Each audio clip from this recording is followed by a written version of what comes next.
بسم الله والحمد لله والصلاه والسلام على رسول الله. رب اشرح لي صدري ويسر لي امري واحلل عقده من لساني يفقهوا قولي. هنعمل كده شويه اسئله سريعه على الفصل الرابع. طبعا انا رجعت معاكم من اول الاكس ال والاكس سي، ما رجعتش المقاومه ولا المتر الحراري، يعني مش هنحل عليهم دلوقتي. فهنبدا نحل مع بعض من اول حاجه اسمها اكس ال وحاجه اسمها اكس سي. عشان وقت الفيديو مش هضيع وقتك في حته ان انا هبدا احل بارقام، يعني اختصر الموضوع. بيقول لك في الدوائر الكهربية التالية إذا كان المصادر الكهربية متماثلة، يعني نفس الفي، وعديمة المقاومة الداخلية، ما عندهاش ار داخلي، يعني مفيش مقاومة هنا، وتيارات كل الدوائر متفقة في الطور، يعني نفس التيارات مالهاش دعوة. بيقول لك فرق الجهد المتساوي في المقدار ومتفقة في الطور أنهي فيه. هو معلش للأسف السؤال مش هو، ولكن المقاومة عامة الجهد فيها متفق في الطور. الملف الحث الجهد يسبق التيار، فدي كده متفقين في الطور. وأنا عارف إن السؤال مش وقته، ولكن سوري. فنبص على السؤال ده كده، ده سؤال بقى من اول لعبنا. ملف حث، يبقى انت عندك اكس ال، ملف حث عندك ايه؟ اكس ال. عديم المقاومه الاوميه، وصل لمصدر تيار متردد، وكان فرق الجهد اللحظي اللي هو انستنت في بيساوي 30 ساين اوميجا تي. طبعا في فيديو سجلته على الفي افريج بتاع المتوسطه بتاع الدينامو، يا ريت تسمعه، مهم قوي. عاوز فإن القيمه العظمى للتيار، عاوز الاي ماكس. ايه ده؟ مديني القيمه العظمى للتيار اللي هو الاي ماكس 3 امبير، فان معامل حث ذاتي عاوز ال تقريبا. طيب بسم الله نطلع معطياتنا كده. بيقول لك ان الفي بيساوي 30 اللي هي الماكس ساين 226 باي تي. لمعلوماتك المتواضعه يقول لك ان الفي بيساوي الفي ماكس ساين اوميجا تي.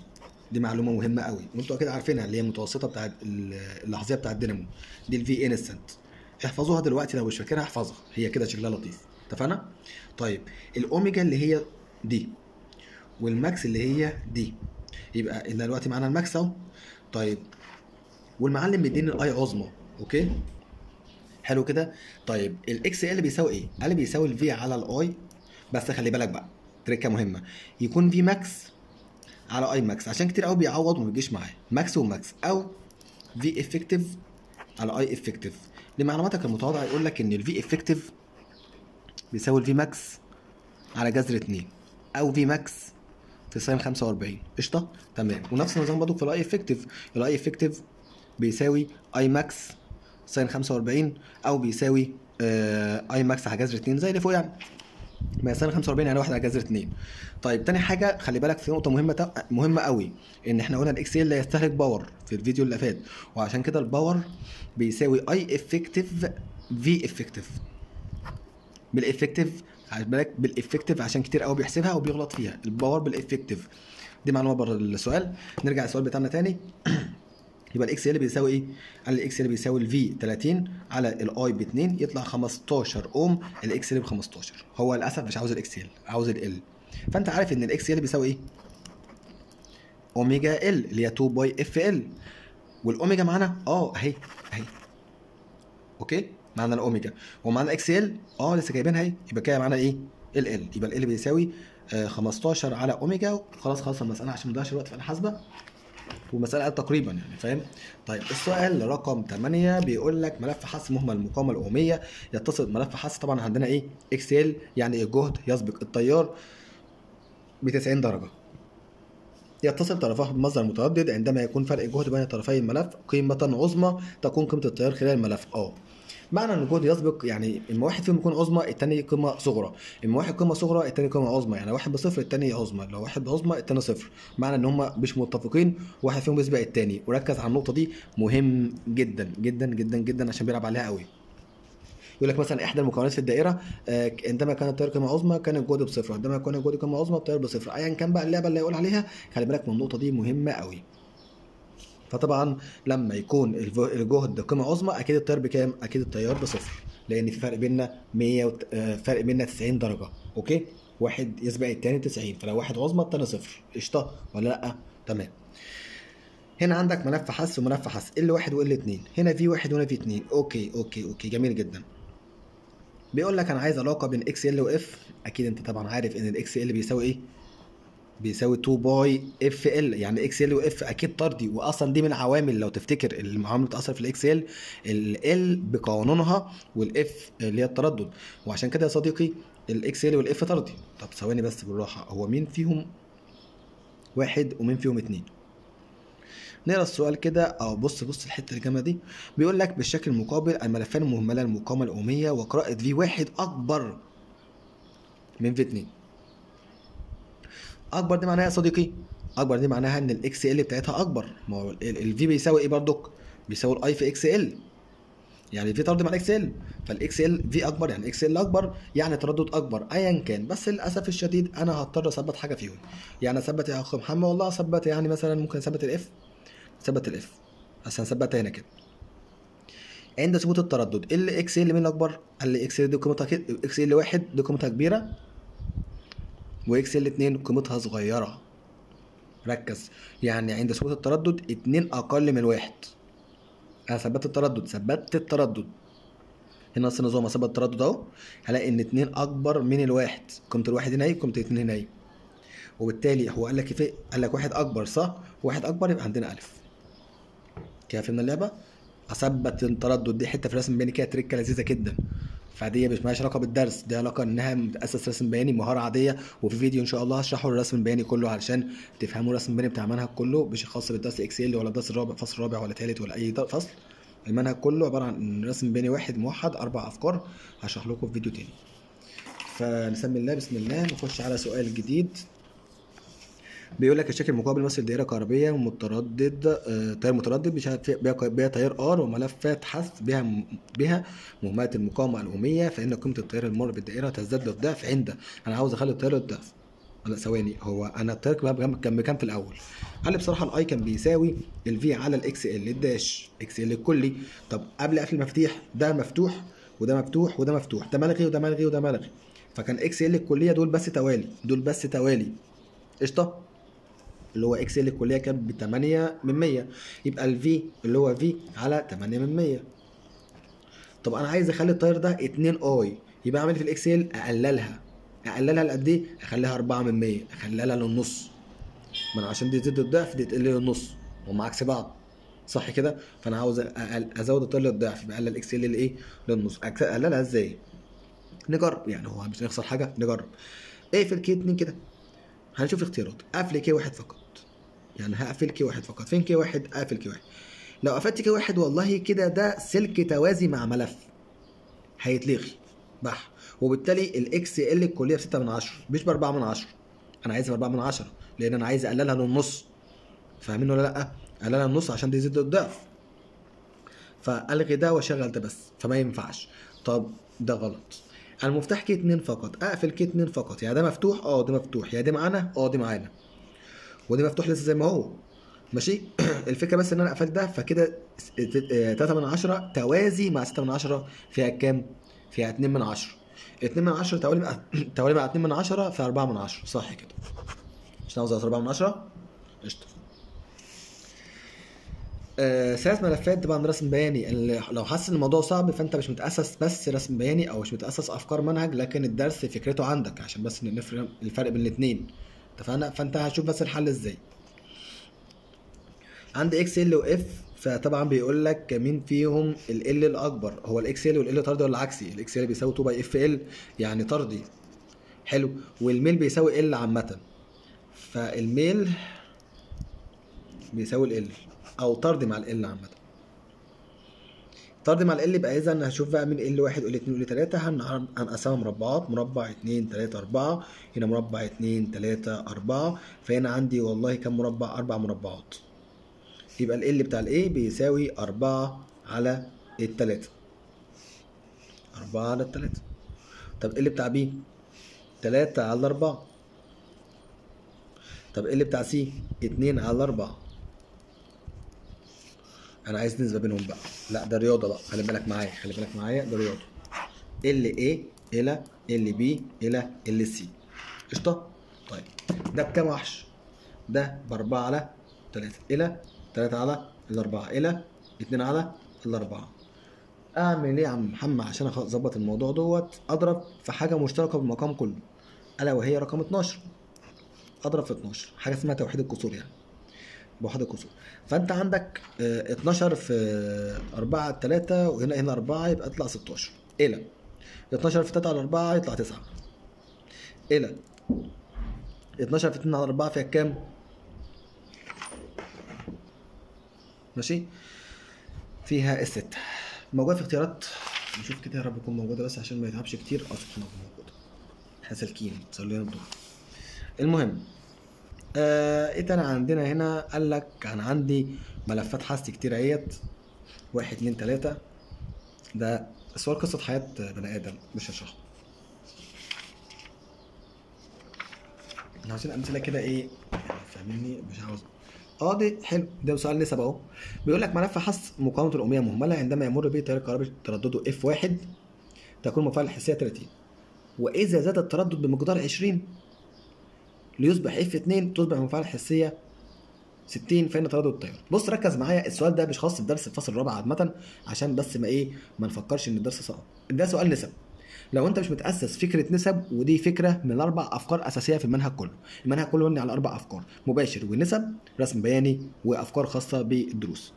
افكار خاصه بالدروس انت خدته دلوقتي في الدرس اللي هو اكسل واكس سي وبيشتغلوا ازاي وكده، لكن دي مساله نسب، فعشان كده هحلها لك على اساس انها مساله نسب مش مساله فصل رابع.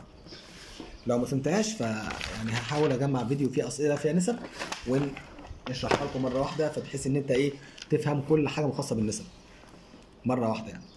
ملف حث مقاومته الأمية مهملة يمر به تيار تردده F1 كان المفاعل الحسية ب 30، يبقى XL1 بيساوي 30 لما كان F1 بإف. قشطة؟ تمام. وإذا زاد تردد التيار بمقدار 20، يعني F2 بيساوي F موجب 20 بمقدار. كلمة بمقدار يا شباب معناها موجب، بمقدار معناها موجب. خلصانة؟ قشطة. واكس ال 2 بيساوي 60. ماشي، انا عايز اف 2، عايز اف 2، خلي بالك عايز اف 2 مش عايز اف، عشان هتحل المساله وهتطلعها باف وانت تختار اف وهي غلط، وبتغلط كتير في الامتحان فيها. فمثلا الاكس ال بيساوي ايه في النسب؟ اساس النسب ايه؟ ان انا بكتب القانون 2 باي اف ال قانون، وبعد كده اشطب على الثوابت، بمعنى اشطب على 2 باي واشطب على ال، لان انا ما غيرتش في الملف، انا غيرت في الاف. وبعد كده ابدا اعمل نسب. يبقى اول خطوه اكتب القانون، تاني خطوه اشطب على الثوابت، تالت خطوه اكتب القانون اكس ال 1 تقسيم اكس ال 2 ايكوال كام بقى؟ ال 1 على ال 2. فال 1 اكس ال 1 خلاص بقى خلصت المساله يعني، انت فاهمني؟ لا ايه ده؟ ايه اللي كاتبه ده؟ اف 1 على اف 2 اف على اف موجب 20. خلصت الحكايه. طرفين في وسطين بقى، اكيد هكملها رياضه يعني. هجيب لي اف، بس اوعى خلي بالك مش ده اللي انا عايزه، انا عايز اف 2، يعني اف 2 بيساوي اللي انت جبته موجب 20، لان اف 2 بيساوي اف موجب 20. قشطه؟ اف موجب 20 ده اللي انا عايزه. يعني النواتج بصراحه مش هينفع تطلع معاك يعني 20 و30 ما ينفعش، ممكن يطلع 40 او 50 تقريبا يعني على حسب ما اذكر. تمام؟ طيب اللهم صل على محمد. بسم الله. سؤال 19، شويه اسئله كده على المكثف عشان بس الوقت بتاع الفيديو ما يطولش مننا قوي. يمنع المكثف مرور التيار الكهربي تماما في دائره كهربيه مغلقه بعد فتره قصيره من توصيله بمصدر. المكثف كمعلومه مهمه قوي لا يسمح بمرور التيار المستمر، لكن يسمح بمرور التيار المتردد. التيار المستمر زي كده، دي بطاريه، يبقى هو ما بيخلوش يمر. قشطه؟ ما بيسمحش بمرور التيار ده اللي هو مستمر، بس ماشي التيار الايه؟ المتردد، وبالتالي يتوقف او يمنع مرور التيار المستمر. بس في دائرة في الدائرة الكهربية الموضحة إذا توهجت فتيلة المصباح لحظة غلق المفتاح ك فإنها بمرور الزمن خلي بالك إن ده مكثف بيمرر التيار المستمر لحظيا لحد ما يتشحن، وبعد كده بيمنع مروره. أنا عارف إن أنا ما قلتش الكلام ده في الفيديو الشرح اللي فات لأني كنت بقول مختصر، بس دلوقتي بنحل عشان برضه نثبت على المعلومة. يبقى المكثف بيسمح بمرور التيار المستمر لحظيا، هو في الاصل يعني هو الاصل يسمح بمرور لحظيا، لكن لو قال لك بيمر ما بيمرش، لا ما بيمرش. يعني لو في فرق في المكثف التيار بتاعه بصفر، ده الخلاصه. لكن هو بيمرر التيار ايه؟ بيمرر التيار لحظي لحد امتى؟ لحد ما يتشحن. هنا موجب وهنا سالب، موجب قبال الموجب وسالب قبال السالب. قشطه. اللي هو بيتشحن شحنه جهد، يكون عنده جهد قد جهد البطاريه. في الحاله دي هنعمله التيار. فالمصباح ده توهج اوكي، لكن بعد شويه هيقل توهجه وينطفئ. لحظه في مرور الزمن هو يقل توهجه وينطفئ ولا ينطفئ، هو الاثنين عامه اوكي يعني، بس هو بيضيء لحظي. اوكي، فهو ينطفئ احسن، يعني ينطفئ ادق. بمرور الزمن ينطفئ، مش يقل واحده واحده، هو ينطفئ على طول. طيب يلا. ثلاث مكثفات وصلت مرة على التوالي ومرة أخرى على التوازي. على التوالي يبقى توازي، على التوازي يبقى توالي. احنا هنا كام سؤال عاملينهم قبل كده يعني. فعلى التوالي كيو ثابتة، هو التيار ثابت، التيار ثابت في التوالي كيو ثابتة، يبقى في الشكل واحد الكيو ثابتة، الكيو ثابتة. وصلنا؟ الشكل اتنين الكيو عكس السي ولا طردي؟ الكيو بيساوي سي في، يبقى كده ايه؟ طردي. كيو ايه؟ طرد. يبقى السي كبيرة تاخد كيو كبيرة، يبقى واحد اتنين تلاتة، يبقى واحد اتنين تلاتة، نفس الترتيب. الأكبر مفتوح ناحيته عامة، ده الكبير وده الصغير، ده الكبير وده الصغير. ماشي؟ فواحد اتنين تلاتة. طيب في الدائرة الكهربائية موضحة بالشكل المقابل من عندما يستقر مؤشر الجلفانو عند الصفر يعني لا يمر تيار. ما هو الجلفانو ده لمعلوماتك انه بيقيس تيار، يقيس ايه؟ تيار ضعيف. فبيستقر عند الصفر، يبقى معنى كده ان المكثف اتشحن، يعني خلاص ما عادش فيه تيار. ما هو ده مصدر مستمر، ما بيمشيش تيار غير ايه؟ لحظي. وبالتالي كده المكثف اتشحن. اتشحن قد ايه بقى؟ والله المفروض ان انا عندي الكيو يساوي السي في، هو عاوز يحسب الايه؟ الكيو. السي بكام؟ السي ب 10، والفي بكام؟ مجموع الفي الكلي بتاع الدايره. الفي الكلي بتاع الدايره بطاريه عكس بطاريه، دي بتطلع طار هنا ودي بتطلع طار هنا عكس بعض، يبقى في الكلي عباره عن طرحهم باتنين، يبقى اتنين في كام؟ اتنين في 10 ب 20. بس هو المعلم بيسألك بقى مين الموجب ومين السالب. والله مبدئيا مين اللي هيمشي التيار في الدايره؟ الكبير ولا الصغير؟ ده الكبير. هو التالي ده هيشحن المكثف من هنا بموجب اللي شايفينها فوق. ماشي؟ السؤال ده ماشي؟ شايفين اهو، ده يشحن هنا موجب ويشحن هنا ايه؟ سالب. نرجع تاني، يبقى ده هيشحن هنا موجب وهنا ايه؟ وهنا سالب، وبالتالي الاكس هيكون مشحون بشحنه موجبه 20 كولوم مايكرو كولوم.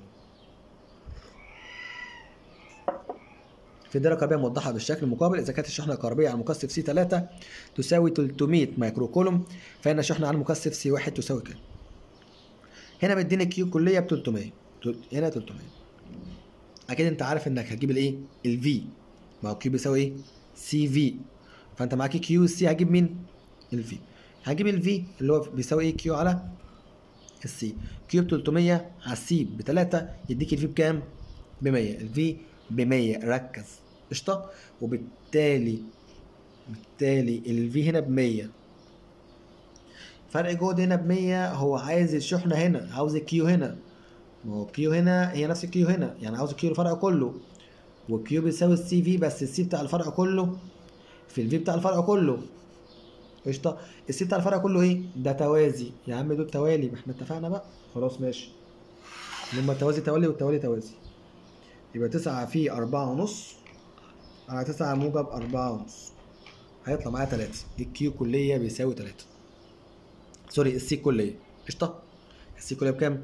ب3، والفي كلية ب100، يبقى 3 في 100 ب 300 سي في. التاني معانا اخ يا بوي، كتير اوي، كتير صح؟ ماشي. طب نقفل لحد كده ونصور فيديو تاني في وقت تاني. سبحانك اللهم وبحمدك، اشهد ان لا اله الا انت، استغفرك واتوب اليك. السلام عليكم.